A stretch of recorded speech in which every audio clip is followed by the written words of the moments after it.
Hello MotoGP fans, welcome back to ZNGP today.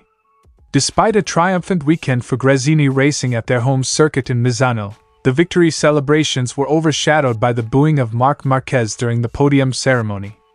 Gresini Racing boss, Nadia Padovani, has shared her thoughts on the emotional significance of the win and her disappointment over the fan reaction. Let's dive into what she had to say.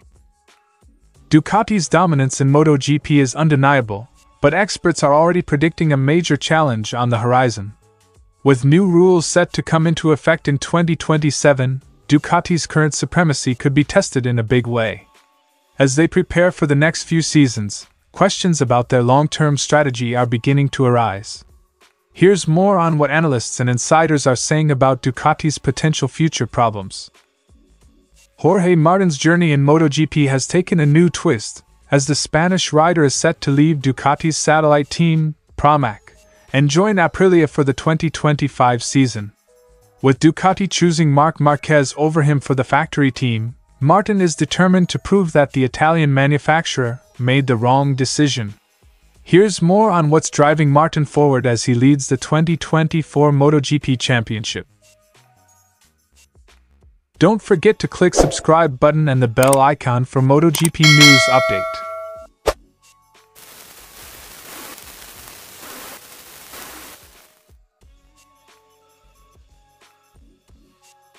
It was a weekend to remember for Gresini Racing as Marc Marquez secured victories in both the sprint and main race at the San Marino Grand Prix. The event was especially poignant for the Gresini team, who honored their late founder, Fausto Gresini, with a special retro-themed tribute. The team swapped their usual blue and red colors for a black and white livery, reminiscent of the 1980s, when Fausto himself was racing. The emotional homage extended to the riders, who donned retro suits and helmets as part of the Men in White theme. It was incredible to see Marc climb onto the top step of the podium in that retro outfit reminiscent of the 80s Grand Prix in which my husband raced. He deserves such satisfaction for everything he has done and given to the world of motorcycling. Quote from Nadia Padovani. The atmosphere within the Gresini camp was one of overwhelming joy, with the victory marking a high point for the team as they continued to fulfill the dreams Fausto Gresini set in motion. However, the celebratory mood was dampened by the persistent booing of Marc Marquez during the podium ceremony. The rivalry between Italian fans and the Spanish rider stems from the long-standing feud between Marquez and Valentino Rossi, with many fans blaming Marquez for Rossi's inability to secure his 10th world title in 2015. The boos echoed through Misano as Marquez, who beat local favorites Pecco Bagnaia and Enea Bastianini, took his place on the top step. Despite disapproval from Ducati officials and fellow riders, the negative reaction from a segment of the fans continued. The booing of some fans is a gesture that has also hurt us, as we are a team from here. Padovani expressed her disappointment in the crowd's reaction, especially given Gresini Racing's emotional connection to the event and its local roots.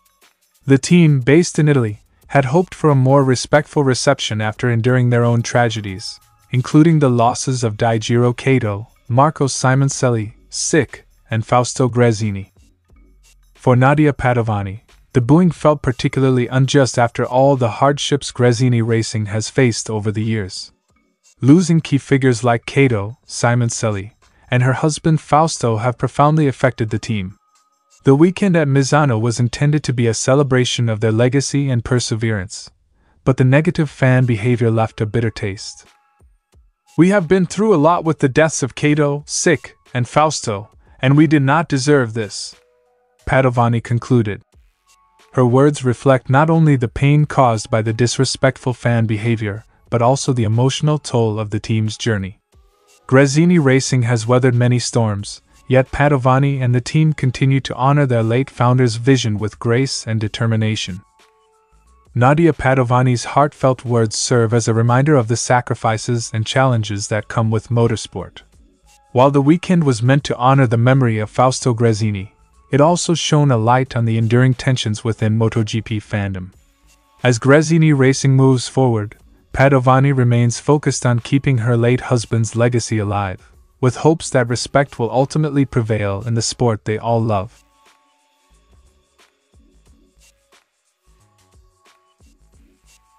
Ducati's stranglehold over MotoGP has been a result of years of precise engineering and strategic development.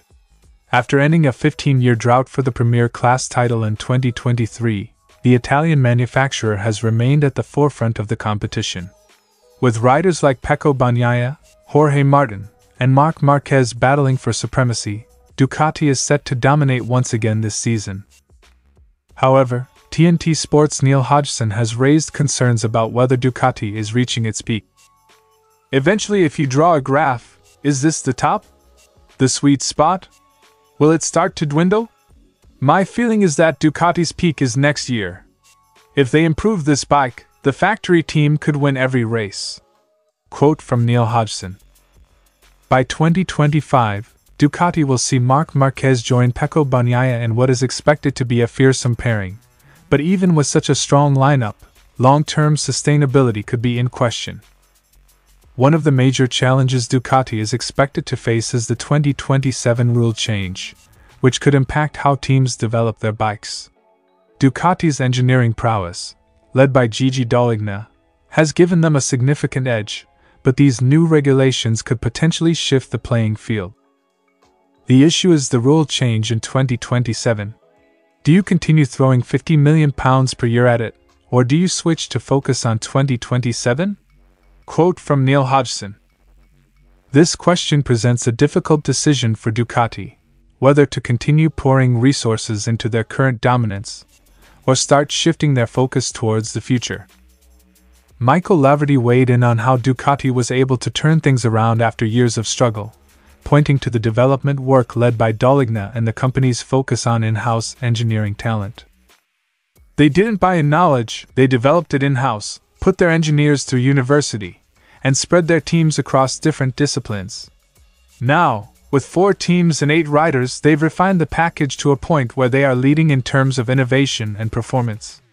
Quote from Michael Laverty.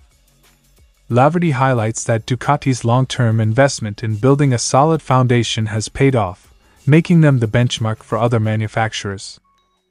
Meanwhile, KTM, another prominent manufacturer, has struggled to match Ducati's pace. Despite Pol Espargaro's wildcard appearance at Misano showing promise, experts like Laverty believe KTM still has a lot of development work ahead. KTM needs to find a step.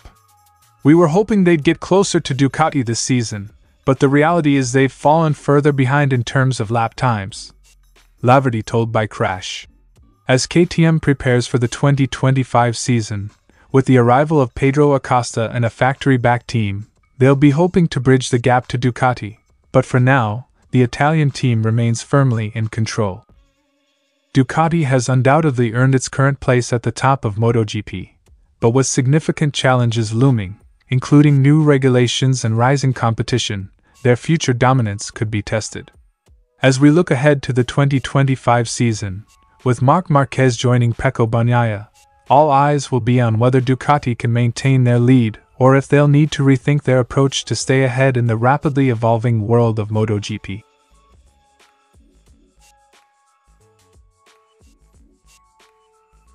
For much of 2024, Jorge Martin was considered the frontrunner to join Ducati's factory team for the 2025 season. However, that all changed when Marc Marquez entered the picture, pushing Martin out of the equation. Ducati ultimately chose the 8-time world champion, leading Martin to sign with Aprilia for next season. Pramac owner Paolo Campinotti believes that this decision has only fueled Martin's desire to prove Ducati wrong. He's a very nice guy, very committed and motivated to show that Ducati made the wrong choice to bring Marc in. Quote from Paolo Campinotti. Martin's motivation now lies in showing Ducati that they overlooked a world-class talent. With Aprilia, Martin aims to take the number 1 plate from Ducati and carry it over to his new team next year. Jorge Martin's performance in 2024 has been nothing short of remarkable. Currently leading the MotoGP championship by just 7 points ahead of Pecco Bagnaia and 53 ahead of Marquez, Martin has delivered consistent and strong results throughout the season. His recent victory in the sprint race at Misano, A circuit where Bagnaia was heavily favored sent a clear message.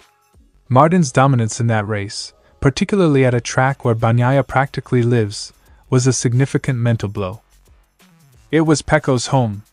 He knows the track so well, he was the clear favorite, but Martin destroyed him. It was a world champion's race. Quote from Neil Hodgson. This victory not only boosted Martin's confidence but also intensified the title race as the season enters its final stages. As Martin gears up for his move to Aprilia next season, his determination is at an all-time high.